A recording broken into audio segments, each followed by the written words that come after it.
folks, JR, back for another episode of Echoes of Shannon Street Case File. It's going to be episode 74, Letters to the Editor, Part 1. Before we get started, folks, don't forget now, get a chance at that subscribe button. I would greatly appreciate it. Get down into the description, be sure and click on the link and check out my podcast. Come visit my Facebook site or my website. Buy you a copy of the book or a copy of the documentary.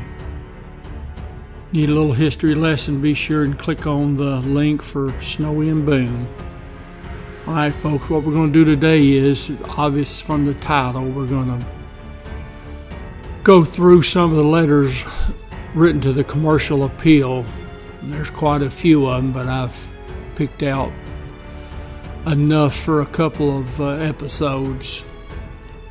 We'll see what the citizens of Memphis thought about the hostage and siege.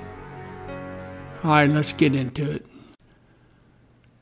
To the commercial appeal.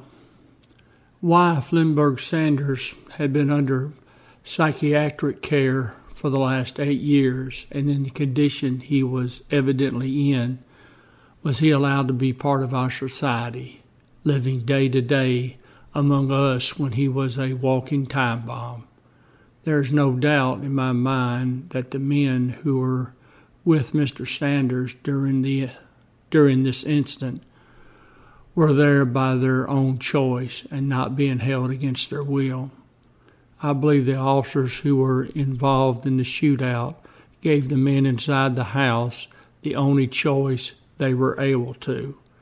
What choice did Lindbergh Sanders and his followers in this bizarre incident give Patrolman Hester and his fellow officers? We are all losers in this. I have always been taught that the policeman was our friend, like a big brother watching over us. Maybe that is why I was so appalled at what happened to Patrolman Hester. The police represent our protection, not against the bad in the world. It is funny that I had never considered who protected the policeman until last week. It is strange that I did not know Patrolman Hester, had probably never seen him, yet I feel that I have lost a dear friend. Yes, I know the hearts of the families of the others who died are broken. They do not understand why.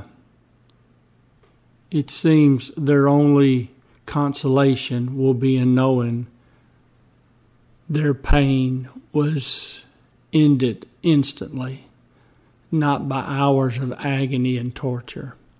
I thought that good and righteous always within the end, but then I see Anita Hester in her grief and Dorothy Sanders in hers.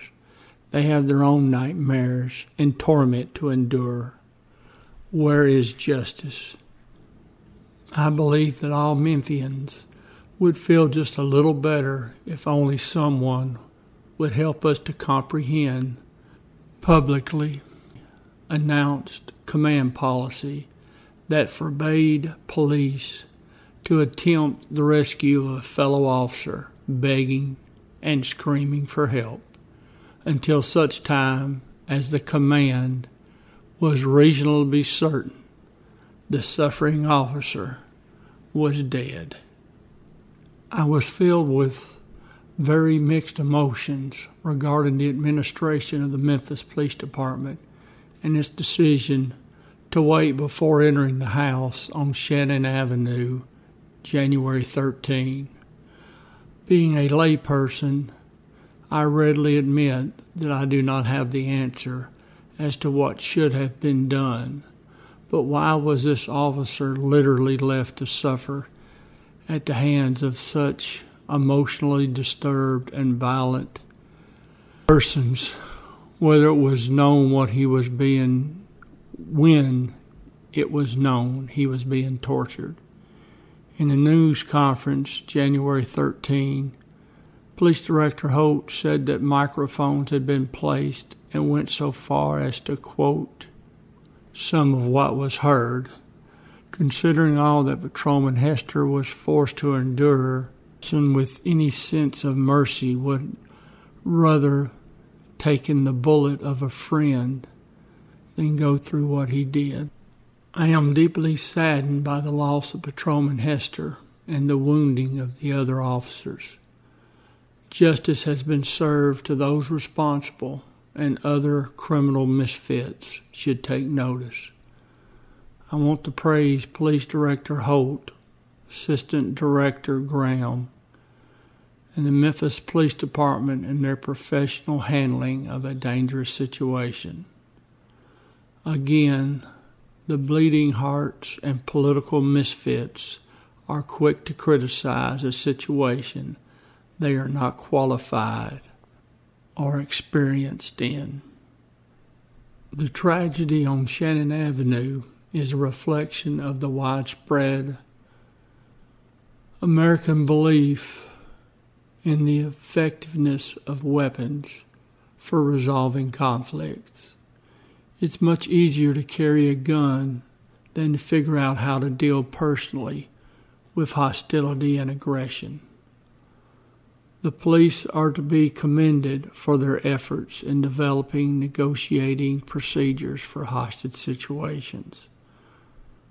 One suspects, though, that surrounding the area with 100 officers, the visible presence of assault weapons, and the constant threat of overwhelming force effectively nullified the delicate human interaction that had to take place with the people inside the house.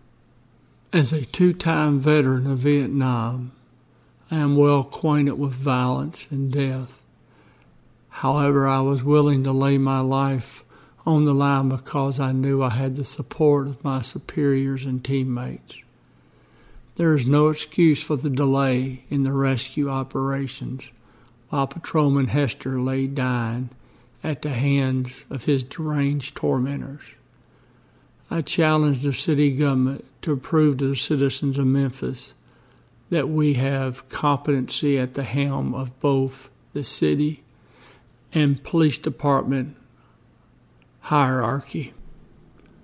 First, I would like to let all the people who are angry about the way the policemen handled the crisis that I am black, so therefore I am not a racist. I feel that this situation was handled in the best way possible. As I watched the local news, I witnessed a few black people making ridiculous remarks about Memphis policemen. If these people would only stop and acknowledge the fact that the policemen could have raided the house immediately and caused chaos then, they would probably understand that the policemen only did what they had to do. I believe the shootings could have been avoided had the men been willing to cooperate with the policemen. I hope that all of you who are angry with the Memphis Police Department realize that the policemen are not out to kill. They are out to help you as well as others. It is not a matter of black and white. It's a matter of right and wrong. The 7 men got what they deserved because they didn't have to beat Patrolman Hester to a pulp. This city is blessed with a good police department, but it is only recognized for the few bad apples that will be found in any organization. It is very rare to pick up a newspaper or hear a news telecast that praises these men. It is also very common to hear people like Maxine Smith yell and scream when a black is shot, when a police officer has to protect himself against a criminal element. Where was the NAACP when a police officer was held captive and tortured to death? They apparently were not on the scene. It is easy for them to say afterwards what should or should not have been done. I say thanks to the Memphis Police Department and Police Director Holt for taking the position they did on Shannon Avenue. My only criticism is that they should have acted sooner. But then again, this is Monday morning quarterbacking. To Maxine Smith, James Ford, and other black community leaders, many of us, both black and white, are sick and tired of being subjected to some of the black community leaders' attempts to lead us by our emotions into the racial injustice song and dance routine. The days of true racial injustice, the 1950s and the 1960s, are gone. How about letting them stay gone?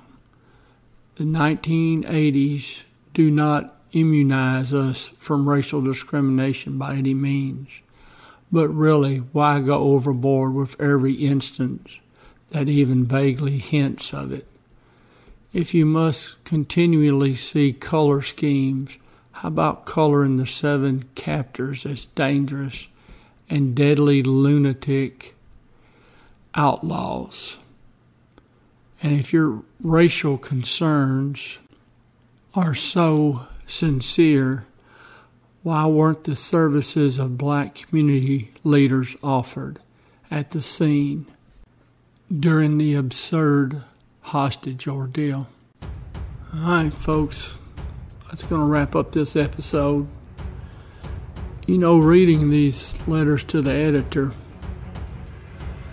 if you didn't know that the year was 1983, you could swear that it could easily be 2020. Seems like we are hashing over the same issues decade after decade. I'm not going to get into what the problem is or how it can be fixed, but every time I've read these letters to the editor, I always think, well, things don't seem to change in some regards.